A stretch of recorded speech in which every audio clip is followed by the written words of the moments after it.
Hi everyone, I'm Roshan and welcome to another episode of the Startup Operator. It's been about 38 episodes and I have the first alum from my college on the podcast. So I'm really excited to be talking to Veena Somareddy, who is the co-founder and CTO of NeuroRehabVR, which is enhancing patient care and therapy through cutting-edge technology like VR, right? So hey Veena, welcome to the podcast. Thank you for having me. This is the first podcast I've done with an alum too, so somebody from the same undergrad Fantastic. school. Yeah, so first for both of us. Great. So like I was saying before we started recording, it's been about 13 or 14 years, I think, since we met. So maybe a good place to start would be, to talk about how we got here, right? And how you Oh, founded great. Neuro Rehab VR. So can you take us through that founding journey, please? Sure, yeah. So we both went to RNSIT back in Bangalore. Yeah, Uh, so I think you were represent. 1 year, yeah, ahead of me or 2 years ahead of me. I don't even know. It doesn't matter now, Yeah, right? But then I came here to the States in 2012 for my master's for game design and development, and that's what I did. And while I was doing that, I was part of a virtual reality lab mm-hmm. in the school, which I really liked gaming, and I was always into new technology, so that seemed like a good place. While I was there, it was not a straight thing into getting into creating this company, but it's always a winding road. After that, I got some internships in Silicon Valley. I was working on creating VR for simulation and training for the medical field, and then went back to do my PhD after working for a year for another education VR kind of company, doing creating apps and Android and iOS apps, but also in the medical field. So I was really interested in staying in uh, that technology space and helping in healthcare. Then with this company, I was still working on my PhD, and my co-founder actually found my resume online, and I was not really looking for jobs or anything like that. But he was like, "I have a clinic, we have robotics, we have other things, and we want to try adding VR to that." And so I went there, looked at it, saw the patients. I was like, "This is perfect. I can definitely create something for the patient here, because when it comes to immersing the patient, it makes such a big difference." And we can talk more about that. So Yeah. then we formed a company, and that's how it started. Fantastic. So help us understand what Neuro Rehab VR does, and who the end users and consumers are. Right. So what we do is we create virtual reality therapy exercises for our patients who mostly had a stroke or a brain injury or a spinal cord. Mostly somebody is working on neurodegenerative diseases like Parkinson's, Alzheimer's. People are trying to get back their limb function after a stroke. Sometimes you get paralyzed on one side, you're trying to get your limb function back. And what happens with these patients is, sometimes your brain is damaged and you lose functionality that part of the brain was responsible for. And because of the neuroplasticity of the brain, you can actually bring back that function by making sure, working on it such that other parts of your brain can take over that functionality that you lost. So you're pretty much Okay. training from the beginning as to how to walk, how to pick up items, how to do all of those things. But if you don't keep working on it, you will also lose your muscle Right. with that. So then that's a harder problem. But trying to form that connection is what we help our patients with. So we start with creating anything that they're working on, like working on their shoulder, working on flexion extension, which is trying to pick up objects, working on gait training, which is being able to walk again, working on their core so that they're able to like stand up on their own, be straight. For a spinal cord injury patients, they kind of what happens is they lose, depending on where the injury is on their spine, their necks are, they don't have control on their neck, so helping with that too. So, but with VR, what happens is you're kind of in this environment surrounded by oceans or the beach, or in a with it's more fun, and they get immersed, and they kind of forget about what they cannot do, because usually they have a reference point to, this is what I'm capable of. When they're able to see their own hands, they're like, it's hard for them to push themselves. When they're in this totally different point, you lose that reference point, and they just end up working on their goal or whatever Right. that gamifications that we have done inside the VR. Right. and that's helping our patients a lot. Yeah, that's pretty amazing, because I can't imagine the trauma someone must be going through to Right. regain functionality, right? And putting them in a real world setting, such as a beach or whatever, must help them, feel normal again, so to speak. Yeah. That's true. I mean, physical therapy locations are they're not pretty. Not the It's like best. Yeah. blank walls. There's other people working on it, and Yeah. then for these patients, once they have that incident, especially if they've been fine all throughout their life, and suddenly now they have to, in a wheelchair for 24 hours, they have somebody taking care of them. It's mentally exhausting too. But getting them out of that reality and putting them in another spot where it seems more relaxing and more fun. Uh, I mean, imagine if you have to get up every morning and go to the gym. If you're the kind of person who loves doing that, you're excited about it. Otherwise, you're usually not. This is Yeah. even worse, right? So when they are in this VR environment, they forget about the reality that they're in. They get to be in another place for a few minutes or hours or however long they're doing it, and they're they're having more fun. They're motivated. They're engaged in their therapy and focused on what they're doing. Right. So who are you working with? I mean, are you working with the doctors, the clinicians, or the end consumers or the patients themselves? I mean, is it something that people have to administer, or how are you dealing with that ecosystem, the healthcare ecosystem? Yeah, right now we sell our products to clinics, which are outpatient physical therapy and occupational therapy clinics. These clinics are, sometimes have doctors, but mostly led by physical therapists and doctor of physical therapists. They are kind of our customers, and they administer the VR to their patients. Okay. And that's the model we are following right now, because Right. when technology is new and novel, you want somebody to be around, make sure that the patient is feeling fine and they're safe, and also do this in a regulated environment. Right. What are some of the things that you hear from patients? You know. Uh, we have heard a lot, and we have a lot of testimonials on our website too. So what the thing that we keep hearing again and again is, they're having fun. It doesn't feel like therapy. That's one of the biggest things we learn. And we have seen patients do things they've not done before. They've been able to get out of their uh, comfort zone and actually bend forward more than they've ever have, or extend their hand more than they ever have. We heard that from the caretakers, like, we've not seen this person do this before. Right. It's exciting to hear that. We have some patients who, using our application, one of them is called retail therapy. You're pretty much going grocery shopping, and you're picking up items off an aisle and putting in your cart. Right. With that, one of our patients said, now for the first time, he was able to pick up items from his pantry, which has not been able to do before. And that's kind of leading him every day, small steps to independent function. That's Right. what everybody's hoping for in the end. So that, yeah, they're independent and they're functional on their own. Right. Are you seeing like a tangible improvement in their recovery as well? We have a lot of case studies. We have universities that are working on research. We have definitely seen tangible results using our technology. There have been faster recovery for patients. They're able to, like I said, we have seen increases in range of motion, which is like, they're able to move more, better cardiopulmonary efficiency because they're spending more time in therapy. So depending on the patient's functional level and how much stamina they have, sometimes they do 5 minutes of therapy, or at a time, and they have to take a break. But with ours, it's just so immersive and more fun. They end up doing more, and their cardiopulmonary efficiency is getting better. Right. And now, because of our data analytics system, they can quantitatively look at all of these data and show these improvements from like their previous sessions. That's fantastic.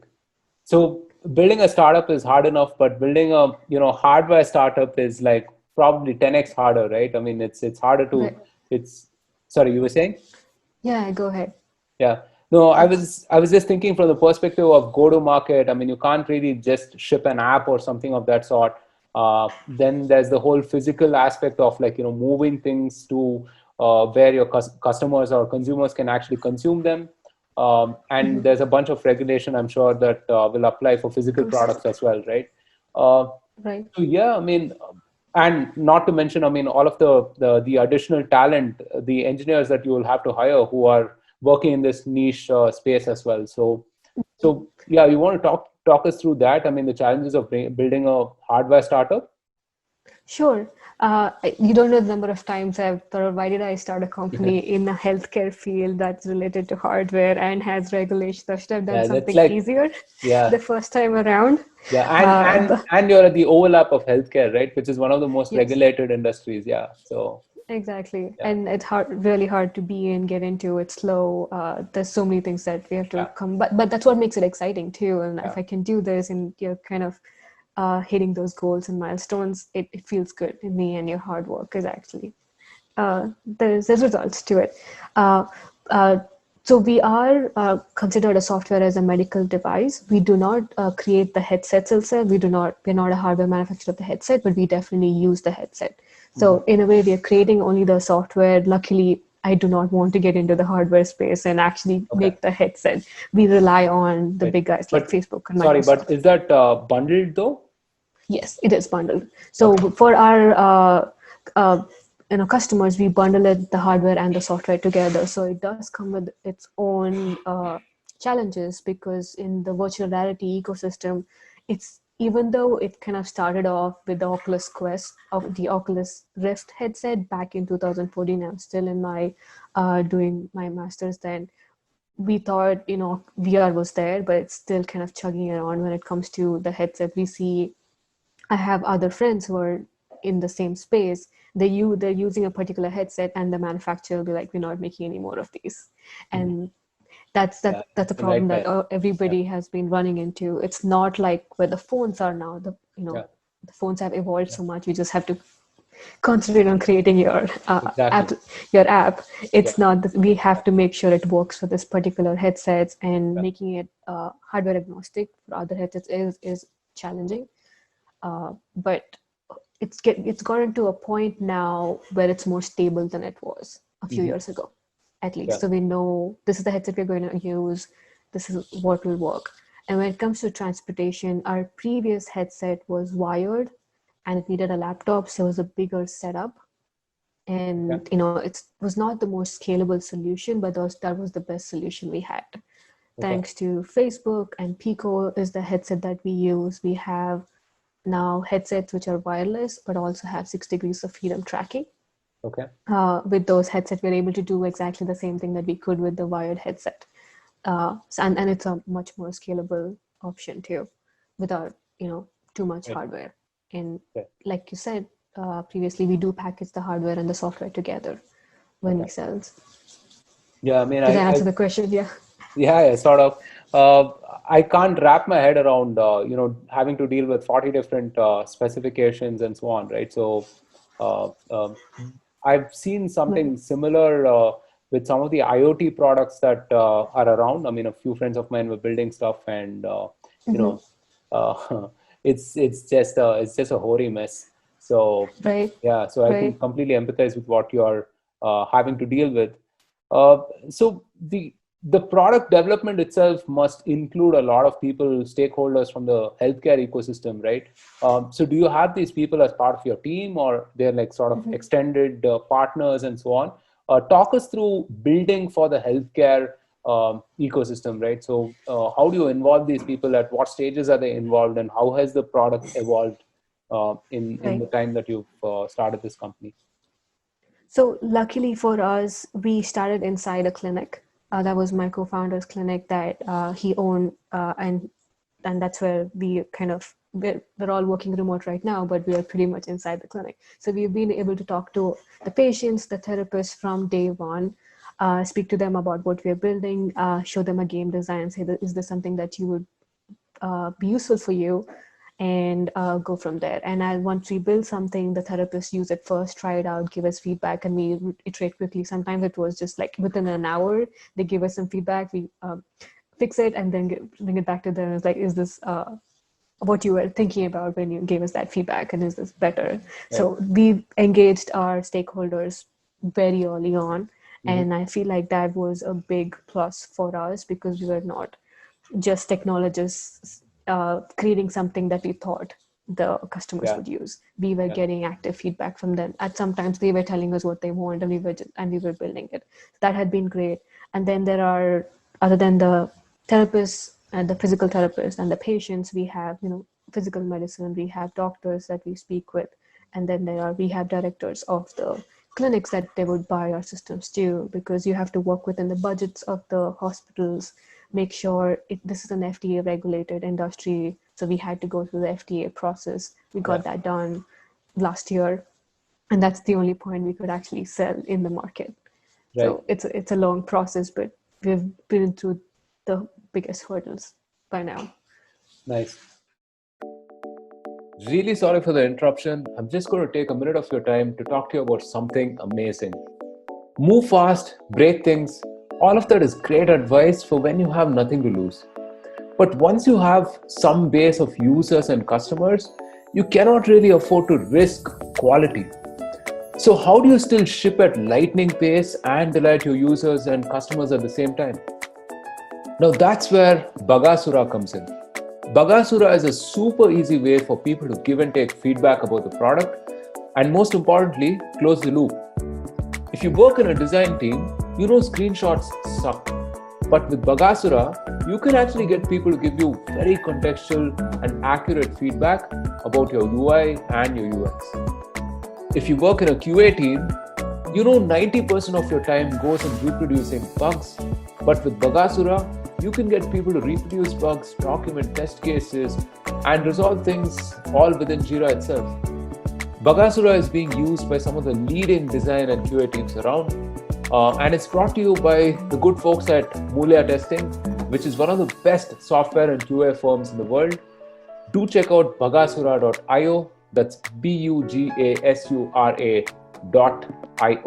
and sign up for a demo today. Ship fast and ship well. Nice. So help us understand some of the recent developments in VR technology. It's always been one of those things that's been the next big thing for about 15 years now, right? So I think Magic Leap was around 2010, and then Oculus maybe 3 or 4 years after that, and so on. So are we at a point right now where the technology has caught up to some real world use cases like the kinds you are pioneering? Mm-hmm. Yeah, so it has been an up and down for the longest time. People thought it was going to take over. That's why a ton of investments happened in 2015, 16, and then it went down like crazy, and now it's coming back again. So that it's pretty much, it followed the Gartner hype cycle. When you're in it and you're looking and you're seeing that happen, or like this actually works, this hype cycle is something that does happen. I think now we're at that point where we have found real world use cases, especially in enterprise, more than in consumer. But the consumer device that's really doing well is the Oculus Quest, and I love the Quest. It's amazing if you're a consumer and you want to buy it. There are good games that you can play right now where you'd want to keep going back to it every day. And that was the problem with VR. People put it on, it's amazing the first time, and they forget about it. That was happening, but that's changed now. Or changing. For a lot of people, that because the Oculus Quest is never in stock. It's always sold out when you're trying to buy one. We use the Pico Neo 2 headset. It's much better for enterprise. So when it comes to the enterprise side of things, education, training and simulation, healthcare are the big points where it's doing really well, and it makes sense. I think there are a few companies, there are just more than a few companies that have got good investments and are finding real world cases, and there's actually product market fit, and at the point where we are too. So that's been great. When it comes to AR, when you're talking about Magic Leap and HoloLens are the big players, there's Nreal, there are a couple of others. With AR, I think it's not there yet. There are enterprise use cases that are coming along right now, and it'll keep getting better and better, especially when Apple comes out with their headset is when I feel it'll just take off on the consumer side. But right now everybody's concentrating on the enterprise because there's better use cases there. Enterprise can afford $3,000 or $2,600 600, uh, the the price of the headsets, which consumers can't. So Yeah. that's what it said there for AR. VR is like further along Yeah. on the consumer, on the enterprise side of things. And especially now, right, when everyone's working remotely, uh, I think virtualization, remote work, and so on and so forth, there are a ton of use cases that one can think of. Do you see this as sort of an inflection point for VR and for healthcare as well, considering that, healthcare has come into a lot of focus as well? That's true. In healthcare, telehealth is taking off, and all the telehealth startups are really happy about it, because even though the technology has been there for the last 10 years, telehealth was like 20 or 30% of the whole patient consultations that used to happen, and that's gone up like to 70 to 80 now, I guess. Yeah. Before you go to the hospital, everybody does a telehealth visit. If Right. we actually get to the point, which is great for all the startups that have been in the space. Even with VR, that it'll just keep continuing and starting to get better, especially on the physical therapy side of things, when it's not just a video call, you need to actually work on your hands and limbs, and there's muscle movement. So Yeah. it makes sense for VR. And for on the training side of things for healthcare, especially, you can have classes on your headsets, and you can have an instructor, and you can all be in a classroom, or you can look at anatomy when it comes to the human body together, all being in different locations, but feel like you're in the same space. Yeah. So that'll definitely take off. And you'll know this from Ready Player One. We're going towards the Ready Player One Yeah. world and ecosystem, which I'm Yeah. excited about. Yeah, I certainly see this as a sort of an inflection point. I think it's amplified, accelerated a bunch of trends that were already in play. Uh, Right. so, do you have any plans to build outside of the US? I mean, to distribute out of the US? Definitely, we are thinking about it. We just, with our new product, we want to make sure we have hit the US market first. We've had a lot of interest from India, actually, Mhm. and Middle East, and a couple places outside the US. We definitely have that in our roadmap. Okay. Okay. We have to just deal with the regulations in each of those Yeah, of course. countries, make sure we're all compliant before we get into that market. Of course. So, the tech and the business aside, you're also very passionate about women in tech.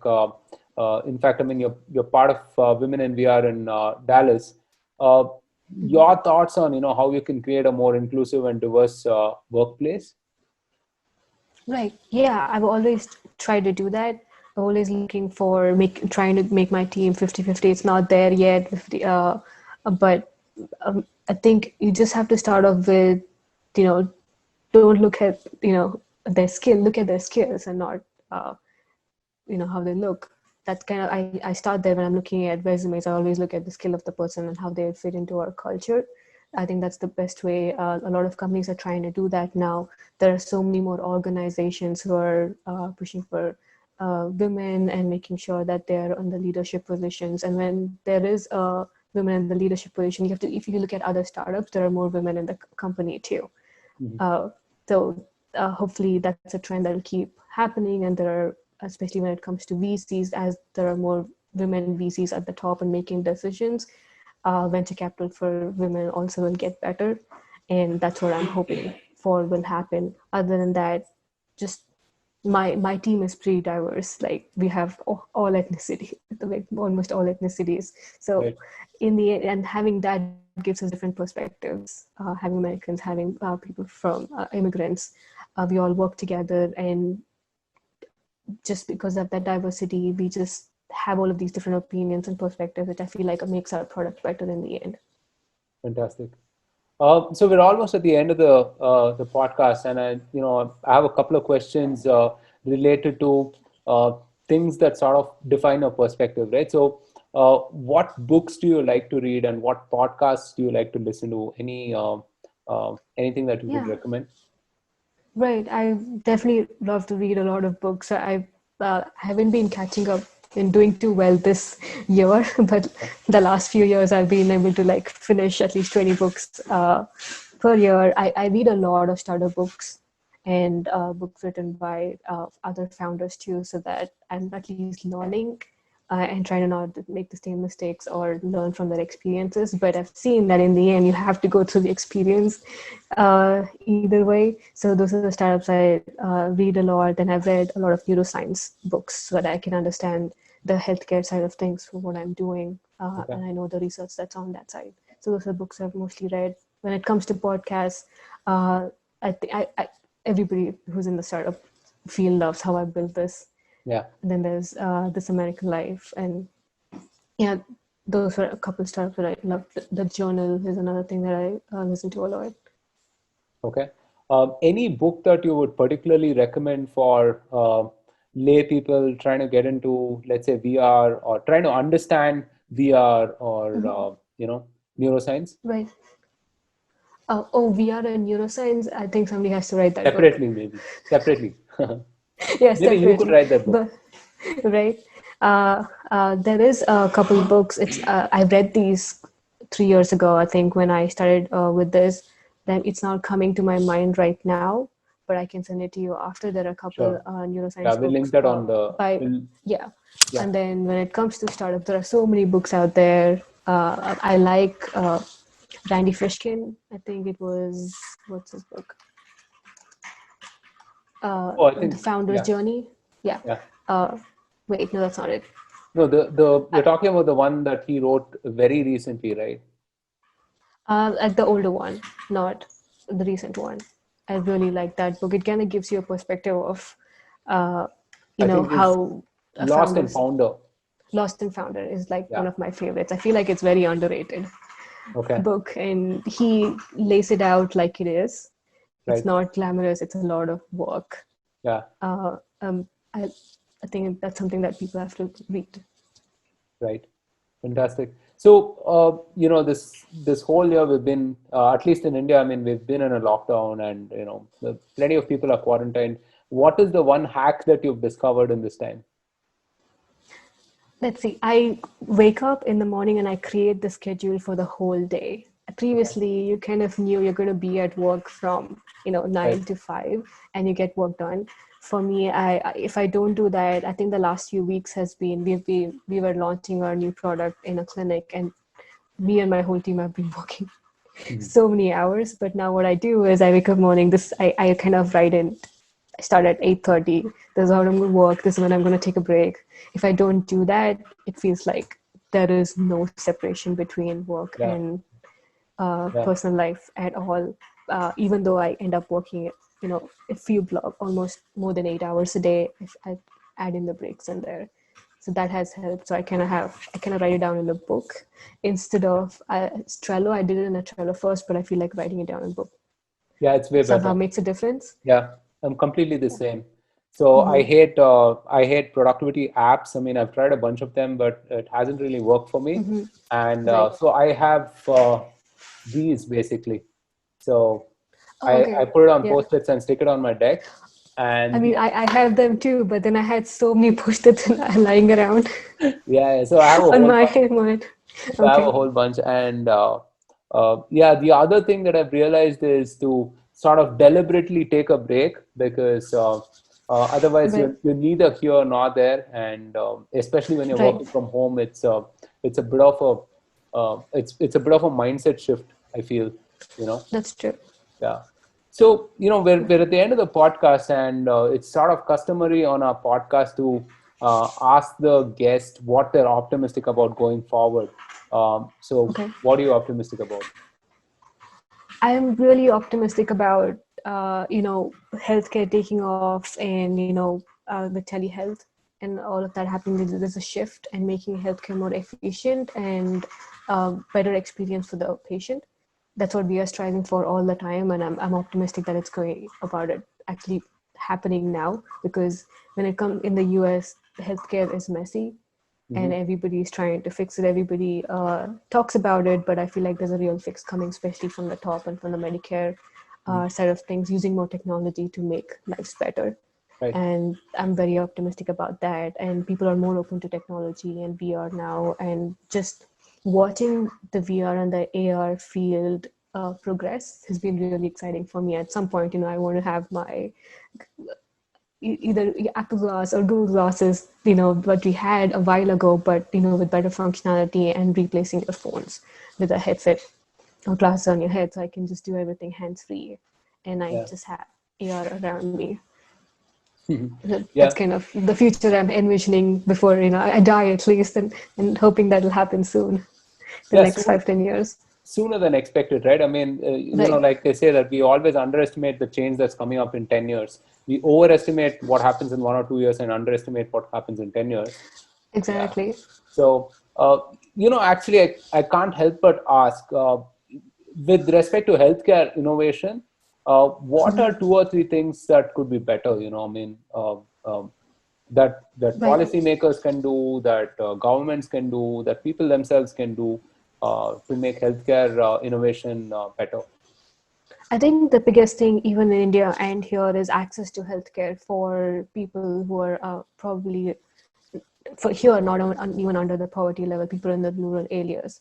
That has been a big problem even here and outside, because when you don't have access to healthcare, somebody who's had an incident, they end up staying in you know in that position, like where they're not able to probably go back to work or do anything, and that's their life for the rest of their living years, and that's not good. We want to be able to provide healthcare for anybody, you know with no regard to their socioeconomic backgrounds, and have good healthcare and good patient experience. And that's something that I would want for here and everywhere in the world too. And that is possible with using technology.